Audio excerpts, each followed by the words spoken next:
Now we'll start with school issues now. Let's not forget, as I said earlier on, schools have been closed down. And so President Muhammadu Buhari's pronouncement during his broadcast to the nation on March 29, the day he ordered the lockdown of the Federal Capital Territory, Abuja, Lagos and Ogun states as part of measures to contain the spread of coronavirus, said and instructed the Ministry of Humanitarian Affairs, Disaster Management and Social Development to work with state governments in developing a strategy on how to sustain the school feeding program during this period without compromising social distancing policies. Now, he said to cushion the effect of the lockdown, the President announced some policies which included the sustenance of the school feeding program even though the schools remain closed, immediate payment of the conditional cash transfers for the next 2 months to the beneficiaries, deployment of relief materials to residents of satellite and commuter towns and communities around Lagos and Abuja, and a 3-month moratorium to loans to all trader money, market money and family money beneficiaries. All these is to cushion the effect of COVID-19 on the economy, as most Nigerians complain of hunger. So the federal government reinstated the lockdown school feeding program, which would allow for school children to be fed during the COVID-19 pandemic. But there have been lots of reactions to this. I know in Lagos State it started in Abuja. We also had a series of this school feeding program, but lots of people are still complaining that this act is fraudulent and there should be no school feeding program while there's a lockdown, especially with the area of logistics. So Tony Nwaji, I'll start with you with this topic here, the school feeding program logistics. Do you see it in good faith, or do you see that we might have problems in the sharing of palliatives? School feeding program. Let me put it this way: it's a laudable program from the federal government. It's something we need to encourage. Okay. But school feeding program at this point, I have issues with it, and I've not stopped pinpointing areas I think government needs to really sit up. The country is not a comedy space. We're battling COVID-19, and then suddenly we're talking about a school feeding program when the kids are at home. And most times I sit down, I listen to the Minister of Humanitarian Affairs. I want to, okay, maybe I need to be educated. Maybe I'm not getting certain things right. But the time I listen to her, I come out more confused, because it appears she doesn't even know what she's doing about it. There are no statistics. 2 weeks ago, I watched an interview where questions were put to her on how the modalities, the register they are using, and calls were coming in from communities, and she couldn't give any response that makes sense. Somebody was calling and saying that they don't have register in their community. How are they going to, for instance? Because so far it's only in FCT and Kano. And I learned they are coming to Lagos, I think 2 days ago, that's on Thursday. I'm yet to see, I've searched, I'm yet to see, the minister is on in Lagos yet to do that. So, and we have 36 states. She has not been able to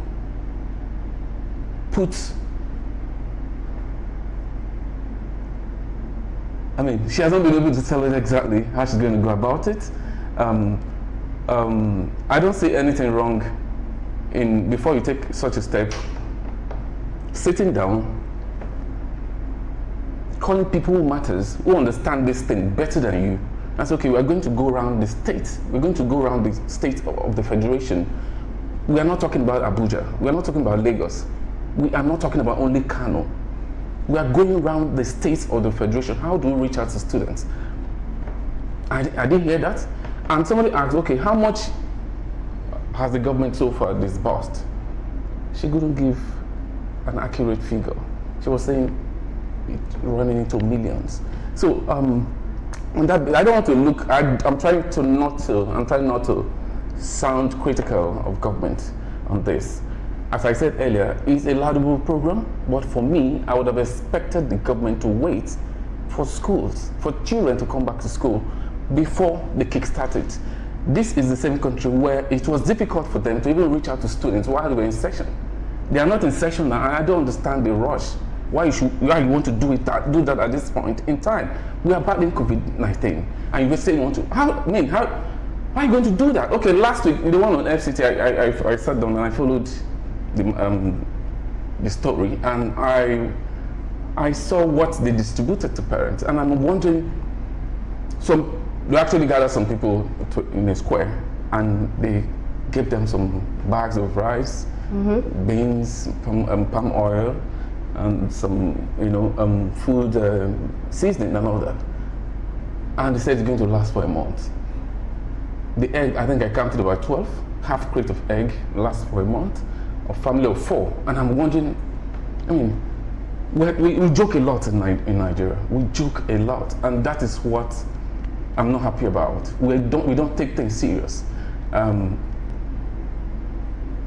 If I have the opportunity to be with the minister at this point, I would just tell her straight up, can you just put a stop to this? Nigerians need this. And at the end of the day, can you actually give account of what we spent so far? We don't need this at this point.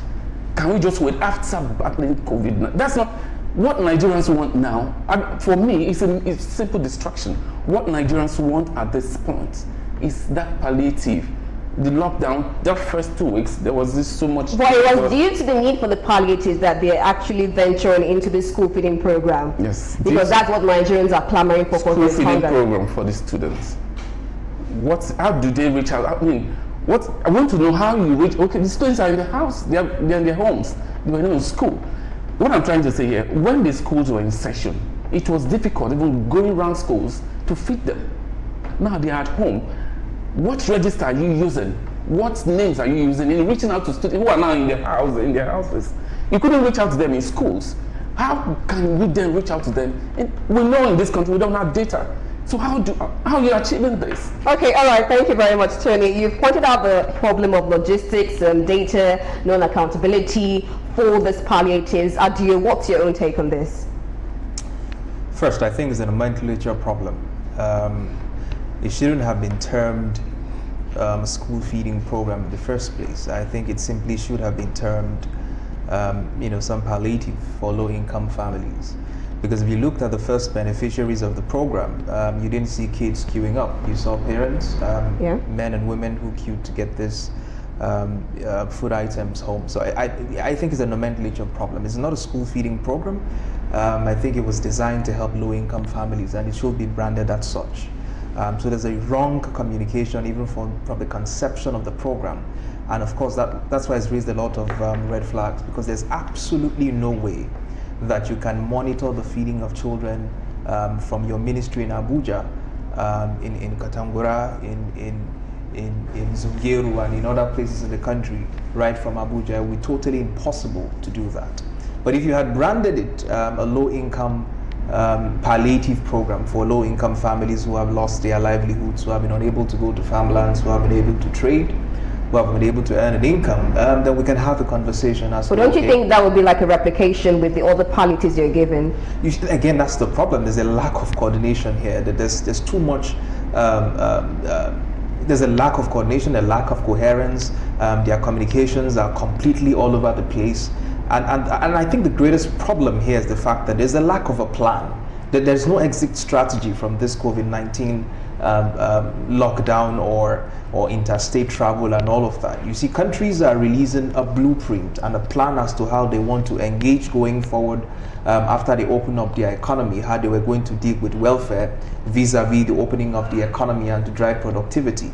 In our instance, there is absolutely no plan. It is just, it's as if we're hoping against hope. So maybe after 2 weeks we'll reopen the economy and everybody go out as business as usual. And that exactly is where my problem lies. Because if you're a business organization, if you're in a business entity, you cannot plan your next 3 months because there's no plan from the federal government. There's no plan for the states. People do not know when things are going to open up fully, or how things are going to open up, or how things are going to work out in the next 3 months. And once that is not clear, it makes it difficult not just for the business community, it makes it difficult for investors, it makes it difficult for planning across broad. So for me, it has to start with a carefully coordinated plan from the federal government, coordinated carefully with the state governments, because it is almost impossible to run a palliative program from Abuja across 36 states. So you have to coordinate excellently with the 36 states. You have to coordinate with the 734 local government. Everybody needs to be singing from the same hymn book. The goals have to be clear, the objective have to be clear, and then we can make progress. But at the moment, everybody's just all over the place. Nobody knows where the next step is going to come from. Today, it's a school feeding program, whereas his parents coming to queue to take up food.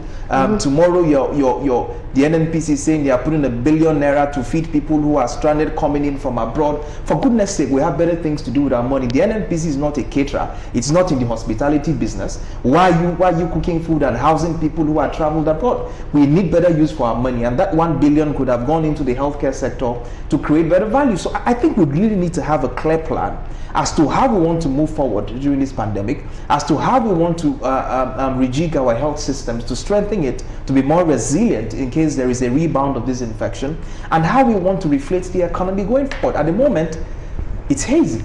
All right.